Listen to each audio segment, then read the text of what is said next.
America విధించిన 50% సుంకాలపై భారత్ అన్ని కోణాల్లో ఆలోచిస్తుండగా డొనాల్డ్ ట్రంప్ మరో బాంబు పేల్చారు. అమెరికాతో ఏర్పడిన వాణిజ్య ఉద్రిక్తతలను చర్చల ద్వారా పరిష్కరించుకోవాలని ఢిల్లీ భావిస్తుంటే సుంకాల వివాదం పరిష్కారం అయ్యే వరకు చర్చలు ఉండవని ట్రంప్ తన టెంపరితనాన్ని ప్రదర్శించారు. ఓవల్ ఆఫీసులో మీడియాతో మాట్లాడుతూ ఆయన ఈ వ్యాఖ్యలు చేశారు.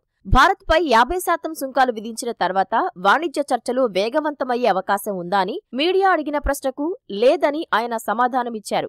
సుంకాల వివాదం పరిష్కారం అయ్యే వరకు భారత్తో ఎలాంటి చర్చలు ఉండవని ట్రంప్ స్పష్టం చేశారు. To follow up on the India tariffs, do you expect increased trade negotiations, since you've announced the 50% tariff? No, not until we get it resolved.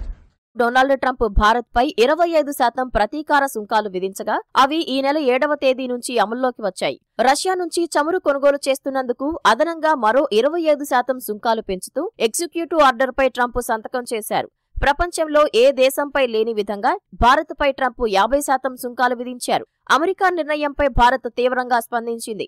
భారత్ను టార్గెట్ చేయటం అన్యాయం, అసమంజసమని విదేశాంగ శాఖ పేర్కొంది.